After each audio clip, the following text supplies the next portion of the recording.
I'm just so happy that you're able to make it on the show so that we can discuss not just coaching, but the thing I loved is that when we did our intro conversation, you're so candid. I mean, I can't be the first person to tell you that. And it's so refreshing. You're so clear, you're concise. It makes sense that your book would be called the Heart of Laser Focused Coaching, because you're very laser focused.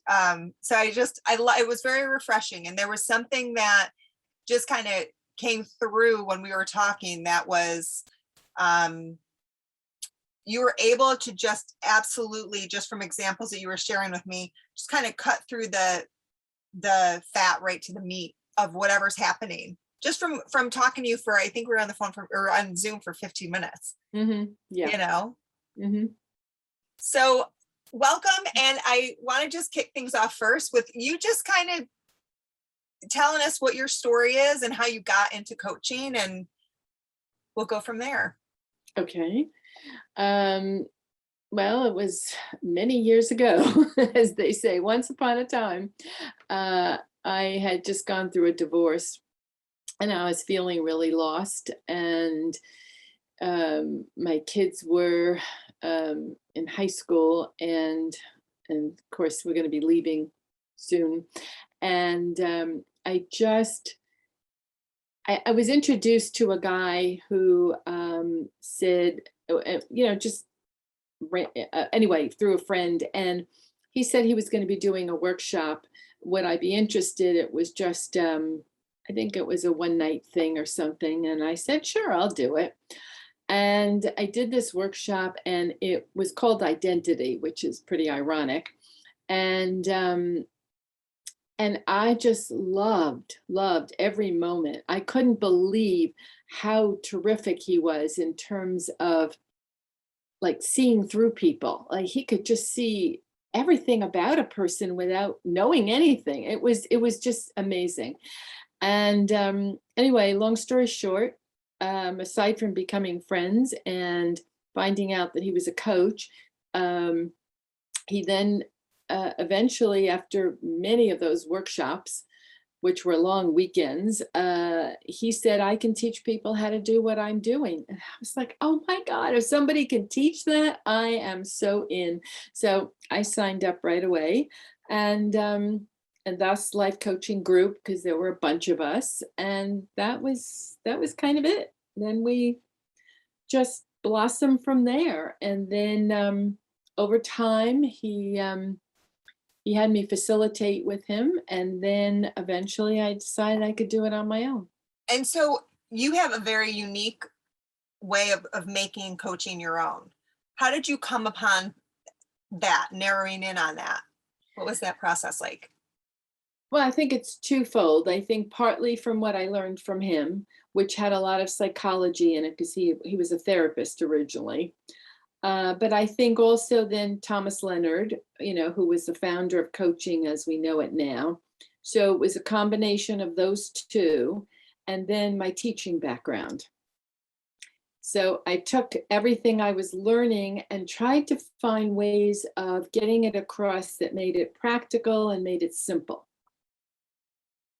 So what was the response for you to know that trying to make it practical and simple was actually happening? How do you know that you were accomplishing that? Once I started teaching, you mean? Because I saw the results. I mean, people were able to coach quite well, considering, especially now what I'm seeing from long-term, people who take training for a long time and what they come out with. So it was, it was definitely, it was working in my own coaching.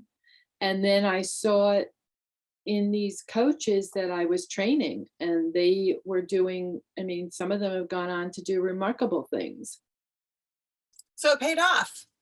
Yes. Right? Which is fantastic, because it is a very distinct style. And the book, which we're just about to get into, it's so clear. It's one of the clearest books. There's so many books out there in coaching. There's so many different styles of coaching books. It's such a clear and practical book. I don't know how else to explain it. It's so, it's dog ear. My copy is dog-eared and highlighted and I think even mine, because when I was doing the recording and I would make a mistake or something, so I have stickies everywhere. so what led you to write it? I think I always knew there was a book in me. I just hesitated for lots of different reasons. One, I thought, well, what do I really have to say that nobody's heard already? And I don't want to do book tours or have to really promote it or go through that kind of thing. So I just kind of put it off, for many years, even though I got coaching around it and I knew it had to come one day. And then I think what happened was I had a student who approached me and said, I will help you. And we started together. And then it didn't work for all different reasons. And I had, wound up doing it on my own. But as soon as I was on my own, I realized I can't really write this because I'm not disciplined enough to sit down and do the writing like a real, book person. So what I did was, which I think was the best brilliant thing I've done, was I hired a guy. I put out a little note to all the coaches that I knew, and I got somebody recommended someone, and I got someone who we would speak on the phone, and I would talk, and he would type. And so that way I could say all my stuff, which is what I was accustomed to doing. And he would type, and then we'd sit down and look at the paragraphs and try to make it sound a little more book-like and less like me teaching. And so that's how I actually got it to at least a place where it was coming together. Well, and that it probably felt so genuine and authentic to you because it was literally your voice. Yeah, well, and I wanted to keep it very conversational. They say you can choose different voices I mean, I learned so much when I was writing this thing, but you can choose different voices. And I wanted to sound very kind of like it comes out, it really came out the way I wanted it to, where it's easy to read. It's not bogged down. It's not textbook like. It's clear, as you say, concise. And it's easy to follow, and pick up on things. So yeah, then that's what I was hoping for. And you wrote it in a way that we want to follow it because it's not preachy. There's Right. no oftentimes when you pick a book up that has to do with teaching you, because it is teaching you aspects, right? Mhm. There can be a tendency, not all the time, that the author is kind of on top of the mountain and like talking down to you and leading you up the mountain. And it was more like we were partners on the mountain. That was Like the a real feel. coach. Yeah. Yeah, exactly. Look at that. Go figure. And you said that you learned so many things from writing the book. What are one or two? Do you mind sharing? Oh gosh. What did I learn? I'm trying to think of things that I want to share that I learned. But I learned that, first of all, the people were willing to help me in Mm, ways that I just found so humbling. I didn't expect that, but I would float something out there, and I would ask people, well, I need some help with this, or even coming up with a title.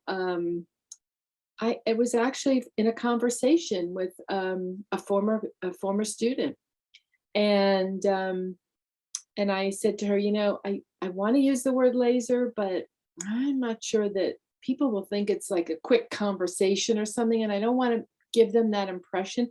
And then she said, well, what about laser focus? I was like, oh my God. So what I learned was that there was just so many, it takes a village kind of thing. And it really felt that way. My son was extremely instrumental in helping me organize it and put it in some semblance of order. So I think that's what I really learned the most, is that people were beyond helpful and willing to do what they could to make it happen. So that was definitely one thing. I wound up designing the cover, which I had a lot of fun doing, actually. Yeah, and so I think for the most part, I learned that it's a lot harder than I ever would have thought. Two major takeaways for anybody who happens to be tuning in who wants to write a book and is feeling this. It's because it can feel very daunting, as you can imagine, because you experienced it. And someone else may have different learnings that they gain when they write books, but or write a book. But just knowing that those two, and then three actually, someone might not know or even have thought of, oh my gosh, have someone transcribe it so I can verbalize it. I just the thought of writing for whatever reason, A, B, or Mhm. C, I'm not disciplined enough. But if I have that, so there's that. There's the idea of if you ask, they'll offer, right? And so there's that. And then that connection of your family too, which is so huge. Yes, very much so. Such It a was so cool. so cool. And for you to have that experience with your son, I mean, that's lifetime. You're never going to forget that. Oh, for sure. But I mean, we've just, I mean, both my kids, we just have such interesting and cool relationships. So, but that, yeah, and my son actually was trained as a coach as well, and now is an internal executive coach. And I think that so he understood the coaching portion. And then I would have people who were non-coaches read different things and see what, you know, and this guy who was doing the typing for me, so to speak, he wasn't a coach. So he was able to ask me questions like, well, why would you choose that? You know, and then I thought, oh yeah, I do have to explain that.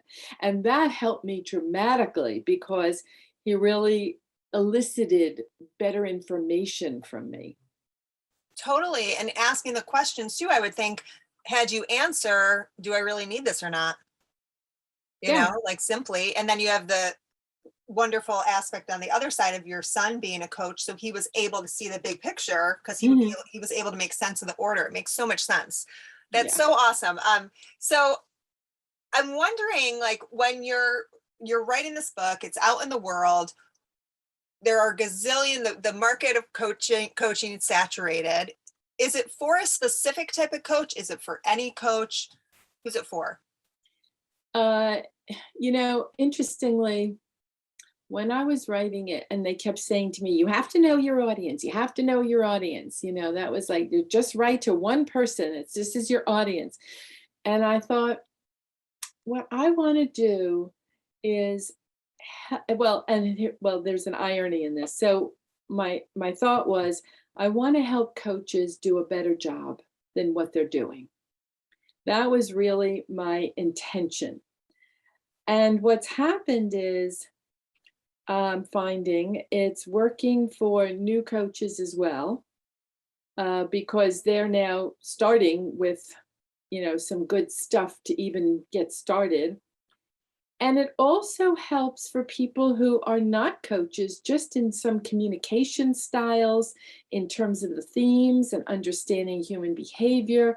So I see now it's a broader audience, but initially my intention was to help coaches do a better job of really getting to the root of what's going on, and as opposed to staying on the surface and just giving them some action steps and band-aids. Yeah, the action steps and band-aids, there's enough of that going on for sure. So it's nice to, because it can be unnerving. And you reference a lot of, which I loved, was that comparison of like a new coach may ask it this way, a more seasoned coach may ask it this way. And it was never said in like, that's so wrong. It's just saying, this is what you could be asking it. This is just paralleling so that you can see Mhm. the difference. So Yeah, good. oh no, I didn't know if you had anything to add in. I was going to say, so it sounded like you were saying that the opportunity for growth within coaching is to be able to go deeper. So, and I don't want to say faster, like there's a mission, but just that it's that to be able to go deeper in an organic way, that you're not just skimming the surface and maybe even kind of circling. What are some other opportunities for growth within the coaching industry that you feel the book is helping solve? I think it's helping people see that they wind up getting stuck and seduced by the story because it is so seductive. Mhm. We want to know more detail. It's just our curiosity as human beings. But I'm hoping that I'm helping people. If we're curious, and it's something the client already knows the answer to, then it's really not helping them at all. So let it go.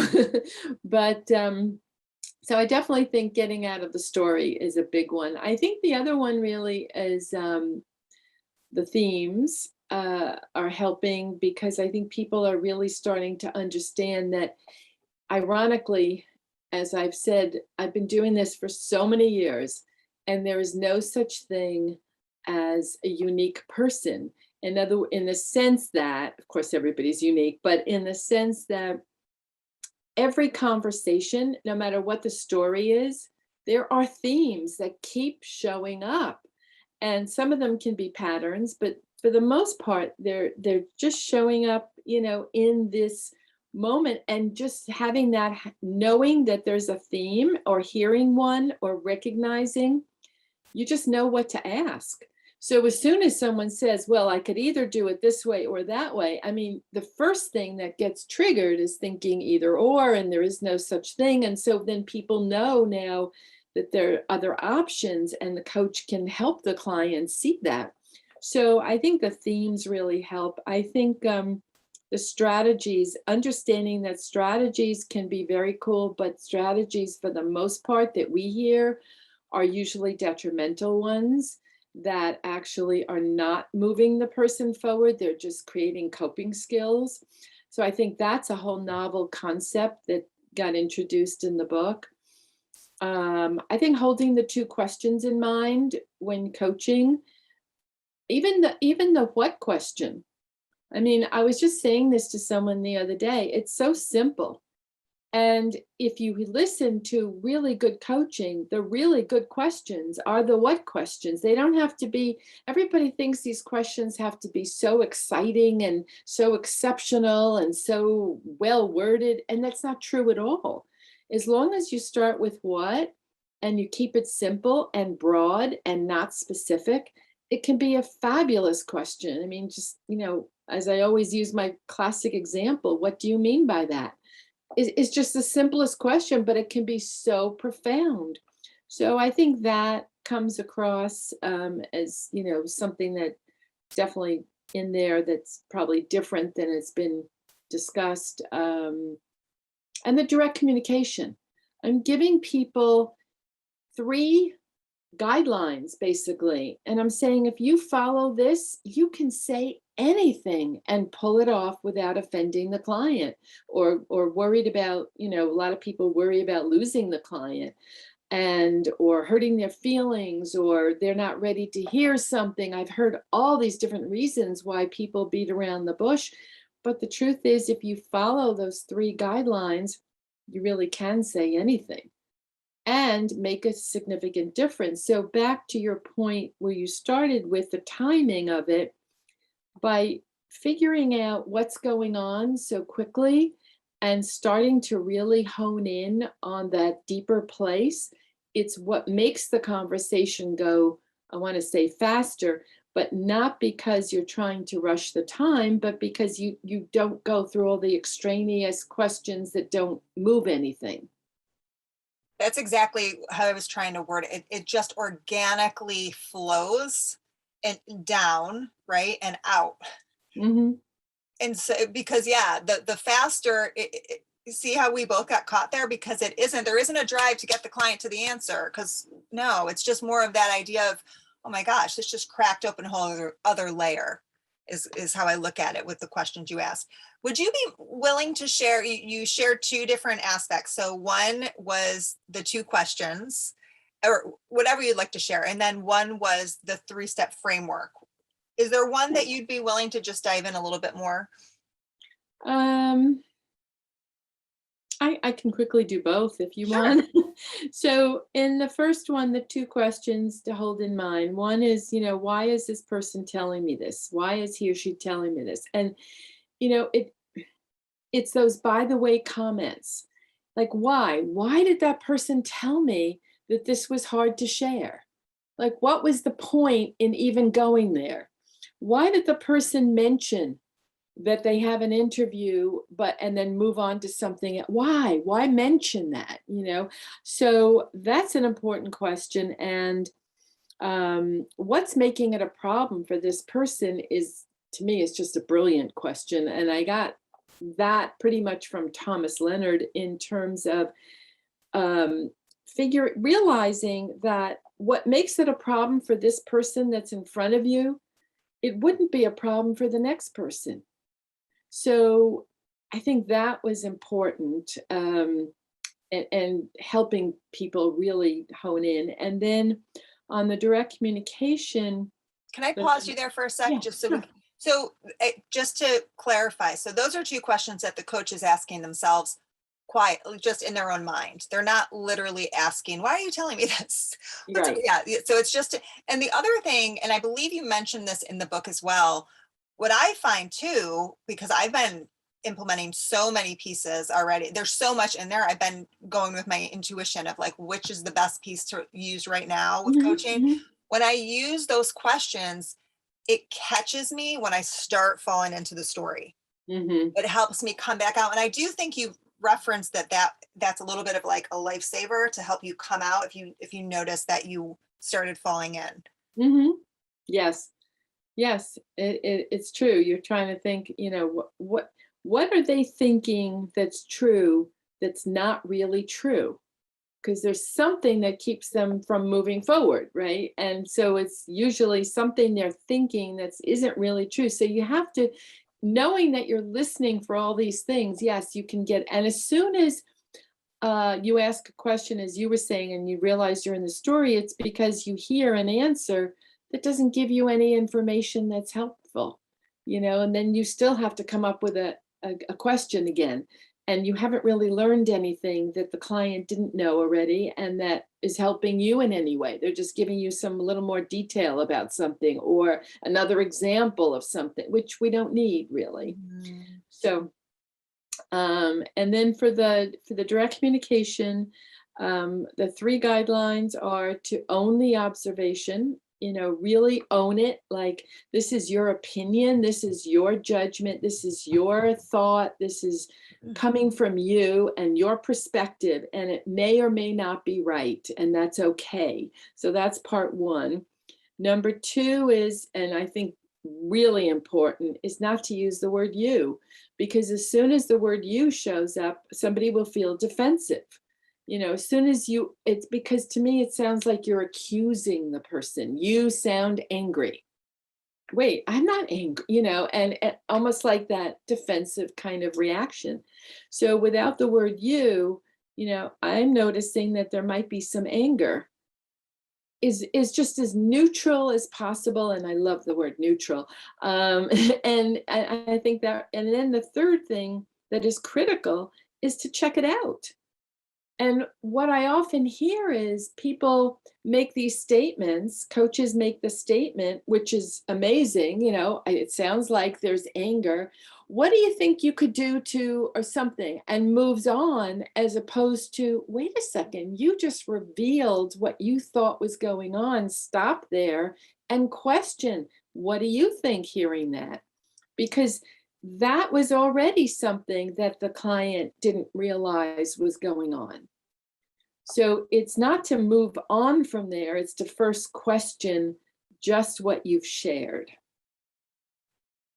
Yeah, it's so clear, and I feel like you could have a whole 60-minute session just with those three parts. Just that, because so much comes up from each of those, just each section has a plethora of opportunity of questions to expand on.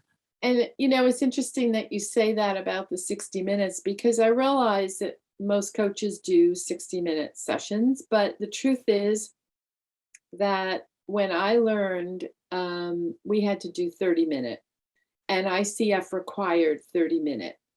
And I have to say, I think that's what got me into really lasering, because I never had the luxury of 60 minutes. I Mhm. had to get the whole arc of the conversation in 30 minutes, no matter what. And they used to, if they were assessing somebody at 30 minutes, they didn't care if you were in the middle of a word, the middle of a sentence, boom, you have to stop. And Mhm. wherever you are, that's where you are. And I think that helped a lot. And I think they've taken that away now. And sometimes I think it's too bad because it really helped people to get more laser-like. Well, and you also, I love that you brought that up because I've actually been applying one aspect of what you shared as well, even though it's a 60-minute window of time that I still save. There was this just idea, which was so, to me, it was so insightful. It was like they may hit an aha moment or an insight at minute 38. Why are you going to spend 22 more minutes just because it's 60 minutes? It like dilute, Mhm. you didn't say this, but what I was feeling is Yeah, that it dilutes that insight. totally. And I can't tell you, I mean, I just started applying this within the last month. And I do it only when I really sense that a client has hit something. And it usually is after a half hour, but it's usually before 45 minutes. Mhm. And their faces light up when I say, here's what I'm going to do. I want you to take the remaining part of the time and it's your time. And everybody's so rushed and they're so busy and they're so flying. I have clients who will use the time to refuel before they go back into work. And Mhm. they have just noticed a huge shift in just their focus and in their connection and Mhm. all of it. So it's just, I think it's a great tip. That's one of my favorites that you shared. Yeah, I think it's to not go beyond the shift. Yeah, You totally. know, to start to close down, find out who can help them with, support them Yeah. and get out of there because if you think about it, if you have to have the experience as a client. And the experience as a client is if you're in a place where you just got some amazing realization, you don't want to start now going back into your head and answering a lot of questions. So I think it really came out of being on both ends of both ends of the spectrum, being the client and being the coach. That's when I realized, wait a second, people are really done when that shift happens. They are, and it's I look at it like it's a gift to the client too, because it's not extending anything just for the sake of extending it. Right. Doesn't make sense. Well, no, because they're technically it should be about the quality, not about the time. Yeah, totally. 100% the value there. So, and you had mentioned that the book is for people who may not be necessarily titled coaches, right? And within the workforce, there are so many people who are not per se coaches. It just is inherently part of the job. Managers, supervisors, leaders, there's always coaching involved in that. So what would you say, what would be somewhere that one of those people could start if they really wanted to start strengthening their coaching? What would be one skill or one practice that you would say start here? I always say start with only asking what questions. That's always my first go-to. Um, and hold those two questions in mind. So between though just that alone already changes how people address other people. Can you elaborate on that? Well, if you think about it, so they're holding in mind, yeah, why did she tell me that? And what's making this a problem? And they're only asking what questions. So now the questions are open. They're implying there's an answer, and they're listening differently because they have two things in their mind now. When they hear somebody say, "Oh, I have to take leave. My wife's going to the hospital." Oh, instead of like, "Oh, okay, how long will you be gone?" It's more like, "Oh, I hope everything will be okay. Is this something you want to, what about this might be important for you to look at or discuss?" So it opens up a different way of communicating. And really, truthfully, coaching is a lot about communication. And so that's why I think it can help all these other people as well. Yeah, yeah, because I so often say that as coaches, we're paid to listen and be present. And so offline, like off hour, that's what our practice is to strengthen as much as possible. How can we listen better and how can we be present more so that so it comes to us quicker, so that it's normal that we're gonna, I have a lot of friends who are coaches, and of course our minds are gonna wander. That's just how we're wired as humans. The more you're practicing it, the more you can come back. So it's the same as you're saying with the questions. The more you can just be cognizant and practice the questions, the more easier they'll come out when you need them. I usually tell people to try it in low stakes environments to practice getting used to doing that. And I know that when you and I first spoke, you had shared an example of using what questions, open-ended questions at home. Do you remember us having that convo? Can you share just how that would even look? Well, yeah, instead when you have a young child, for example, who comes home from school, and instead of saying, "How was your day?" because we all know what the kid is going to answer. It was fine, thanks, mom. But well, they won't say thanks, but it was fine. Where's my snack or whatever. But rather, what was the best part of your day? Or what was something that happened today that you didn't like, or anything that will at least engage the person in a conversation. So yeah, so I think that it just works in all communication, even with a shopkeeper, even with somebody on the phone. It's just it's almost like a miracle kind of thing. I can't explain it, but I just find it works so well in almost every situation. I agree. And there are two thoughts that came to mind when you said that. The first is, one thing that I do with my kids is what questions, and it's variety. And it's a great, I'm just sharing it because I'm realizing I have so many clients who are hybrid and or more remote now. And they, you think 2020 got us a hang of it, but it's a hard shift. It's a very, very hard shift to manage and engage and keep yourself not burned out while keeping them not, like, it's a lot. So I just want to share it because it's a great option for even a check-in at the top of a meeting. And the kids will come in and I'll say, what happened that was fantastic, frustrating, or funny? And then they get to choose and they get so excited, like, oh, I want to do funny, or I want to do frustrating today, or whatever. And you can run with it and do, but just it transcends age. I mean, if Mhm. you give people the option, the only thing is they have to participate right at the top of the meeting, but they get to choose what they want to share. And then who's in the space with you, Right. who's in the meeting with you.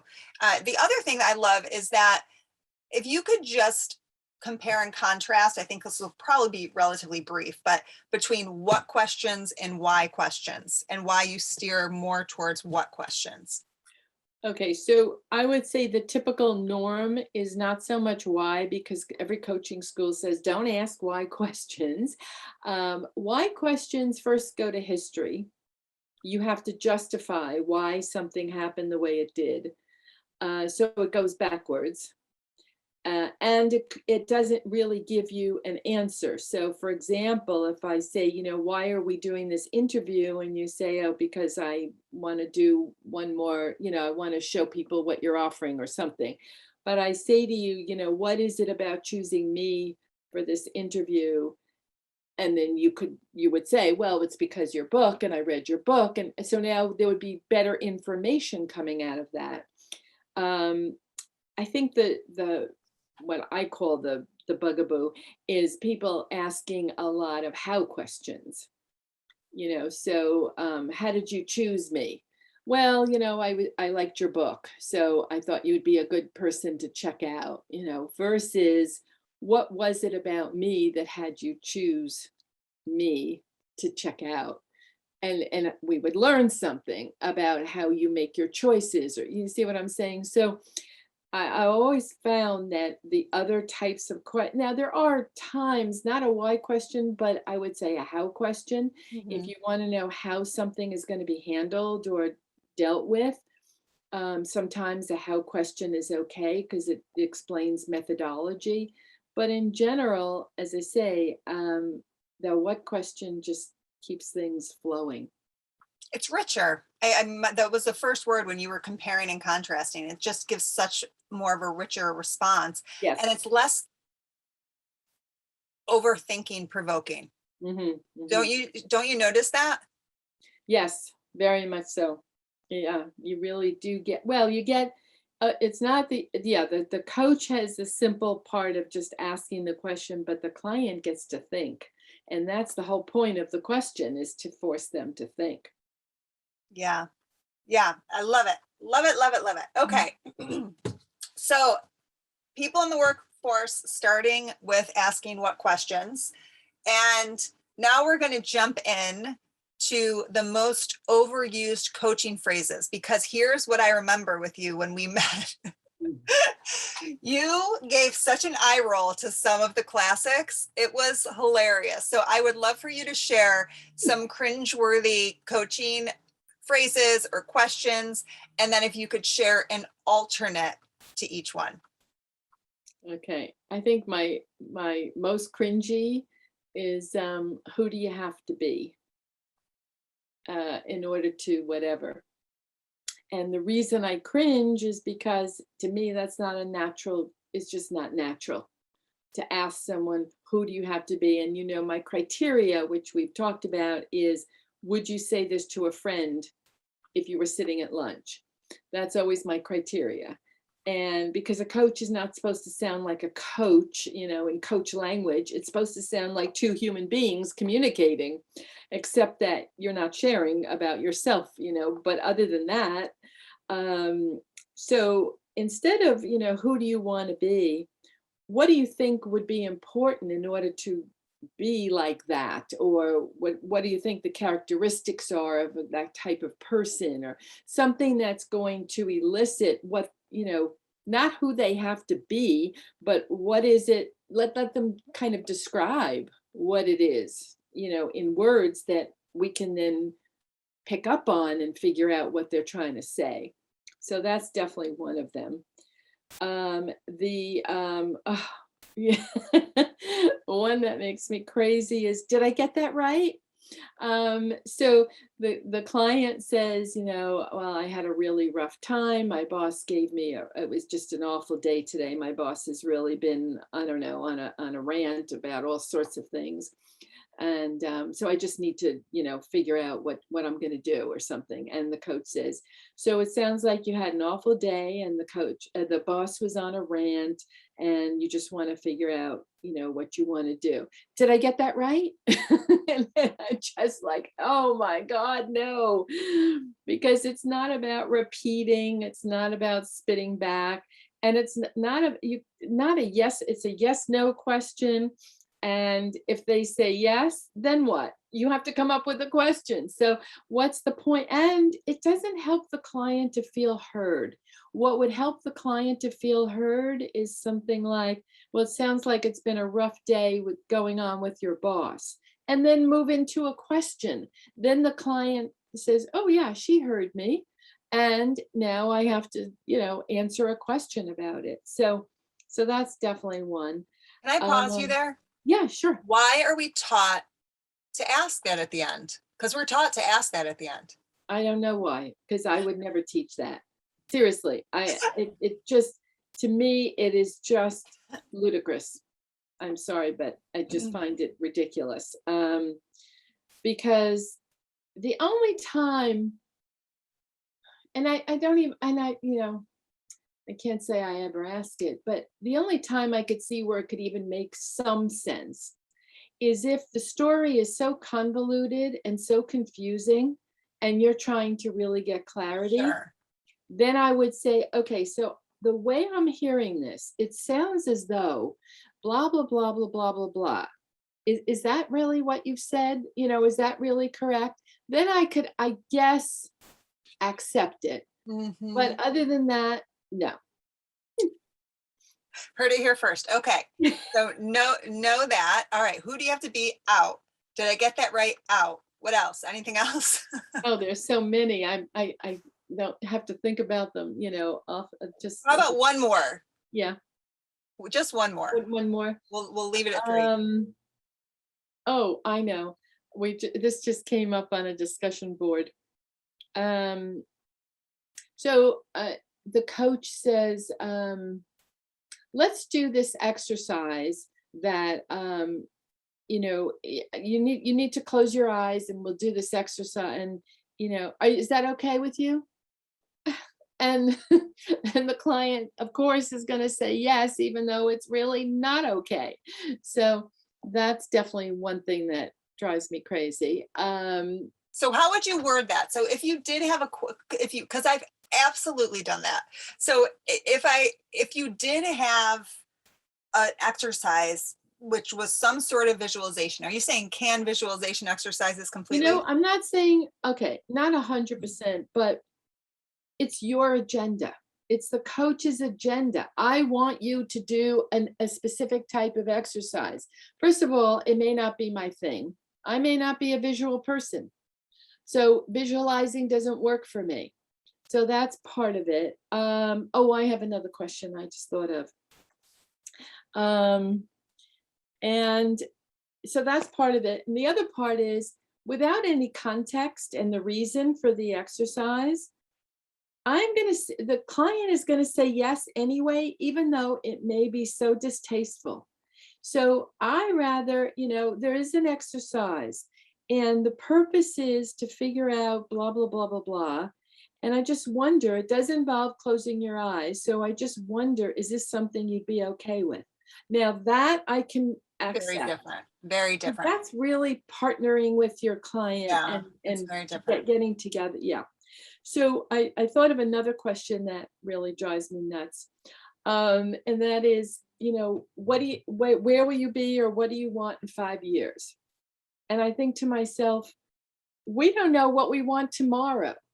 And if you ask someone 2 years ago in spring, what do you think will be in 5 years? Nobody thought COVID was coming and that our world was going to be 1,000% different.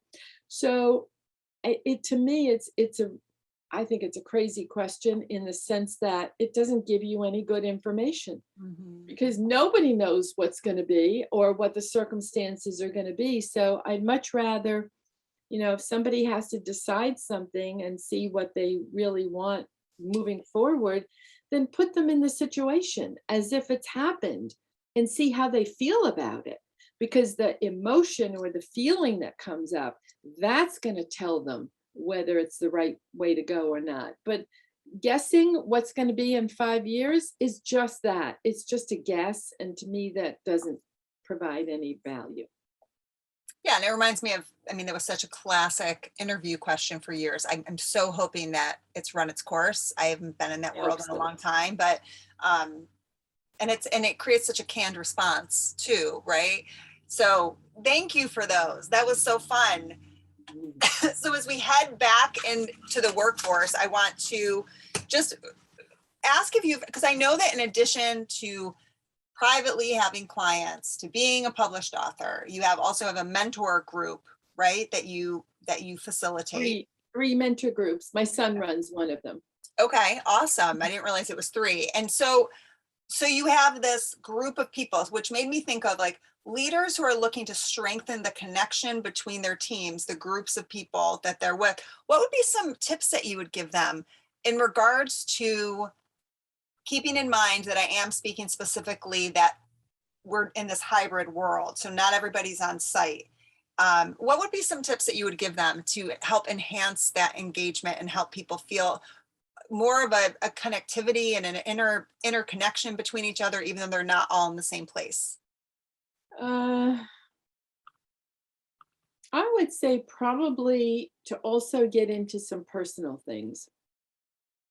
Because I think when people have to reveal something personal about themselves, it not only, there is some vulnerability, obviously, but that vulnerability creates a lot of connection. People relate. And if each person has to be a little bit vulnerable, I think it bonds people in a way and it helps them to feel more connected because, oh, that's something I didn't know about you. And I think that is really helpful. Um, when it comes to a team or a group, I always say there needs to be a shared vision. Hmm. Everybody needs to be working toward the same thing for the same purpose. And unless they're doing that, it's just going to be a lot of, hodgepodge. And it can't And just be like it can't, oh, I'm sorry to interrupt you. It's just to add on to that, it can't just be a one-time January 1st meeting about a shared vision. and then out the window. It's like the opposite of where you're going to be in 5 years. You have to have the check-in over and over again of, are we still on course? Exactly. Because there's a tendency to sometimes say it once or twice or even once a quarter, and it's like, no. Mhm. Yeah, Yeah. no, it has to be reinforced, and it has to Yeah. be, well, it's kind of like the looping, where are we now in the coaching conversation? Yeah, no, it definitely needs to be a reminder and as you say, a check-in as Mhm. well. I also think it's about engaging and disengaging. So some of the people. So in other words, in a group, in any group, there are dynamics that happen. And one person is going to always, I want to say, rise to the top and try to be first or have the answers. And then there's always someone who waits until the end. And then there are the people in the middle. And I always try to have them switch that. So I'll say to the person who's always jumping in, sometimes people take a lot of time to process and can't come up with things quickly. So what I would like is if you're normally someone who likes to, jump in, just hold back and let's see if we can give other people an opportunity. Or for people, who are quiet and whatever, I'll say, sometimes just being first means you get it over with, and then other people go and they don't even remember what you said. So I want you to feel more comfortable jumping in, so I try to help people in that way if it was a team or a group or something like that. So I just want to pause you there because I love the idea that it's like the simple ways we can sometimes overthink, like, how are you going to engage your team? How are you going to do this? And it's something as simple as saying there are many different brains in the pack right now, and some process differently, and some are more inhibited from speaking up, processing delay or not. So we're going to shift gears here a little bit.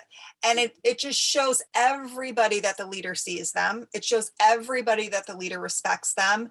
It allows the people who would be the first to jump up to be a little bit more self-aware and go, oh, you know what? I really didn't think about that. And I wasn't jumping in maliciously. I was doing it Mhm. because I was excited or I was Yeah, passionate yeah, about it. yeah. Right. Mhm. So I love that. I think I feel like that's such a wonderful tidbit to like toss in there for leaders to throw in for sure. Thank you for that. And then you had another topic that you wanted to jump in about silence. See, you did such a good job with that. I was bringing up silence and you just went total silent. Beautiful job, Marion. What about silence? What is it? I think it's the most misunderstood tool in coaching. I think that coaches always think they're leaving enough silence. And I will be the first to say never, never, never, never, never. Nobody ever, in my opinion, leaves enough silence. And when people listen to my coaching, I think that's the number one comment that comes up. They cannot believe how quiet I am, how little I speak, how short my questions are. I really take a back seat in the sense that, yes, we're partnering completely, but in terms of the conversation, I have very little to say. I am provoking them to speak. And just because somebody has answered so here's what I often hear. We go back to things that drive me crazy, but it's not an expression. Um, so the coach asks a question and the client says, I don't know. And then the coach says, well, let's suppose, but wait a second. There's no such thing as I don't know unless you've asked for a fact. Maybe they really don't know the fact.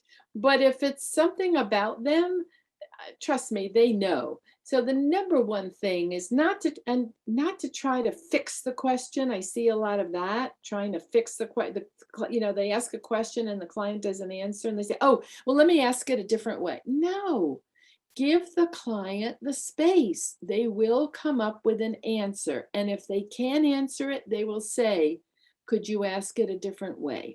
But wait for them to speak. So that's definitely one time that I get crazed.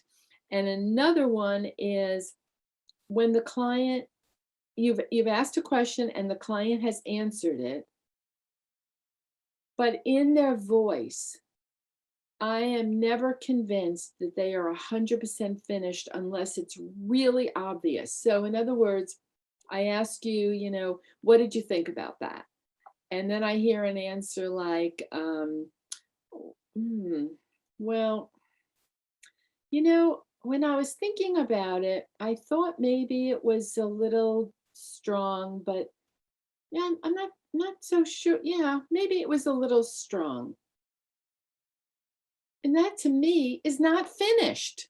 Give them space to say more versus, I thought it was really strong and I thought that it really came across well. They're finished. But if you don't hear it like that, with that conviction, leave space.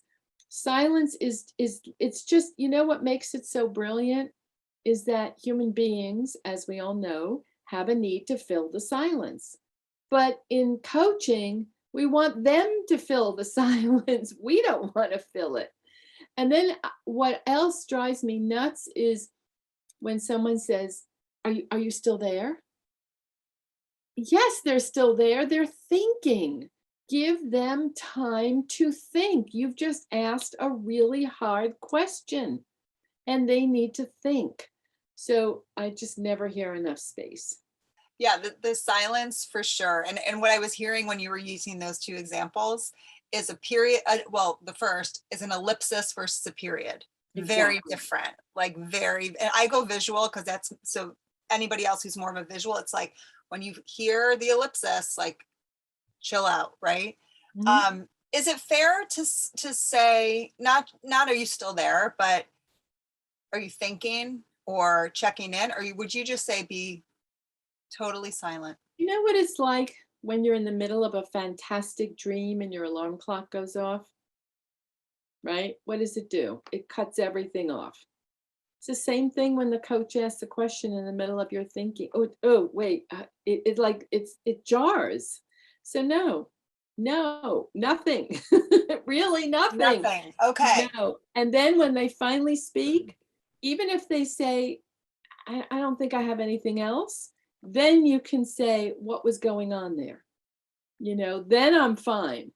But no, do not interrupt it no matter what. And if you've lost them, you've lost them. And they'll call back, or whatever. Or you'll see that you've lost them if you're on Zoom or something, But no, I would say never interrupt that space.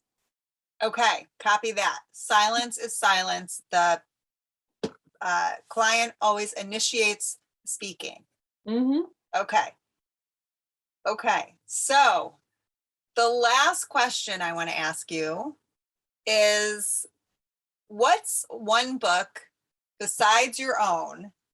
Oh no, there's another question I had for you. You know what?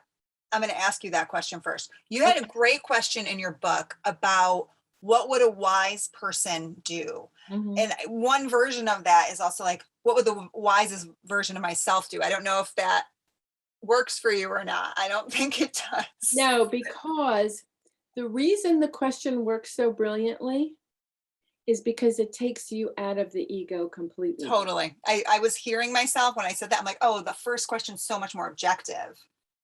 So can you just break that down just a little bit? It's so clear, but I just love that idea. Can you break that down, that question of what would a wise person do, why it's so powerful?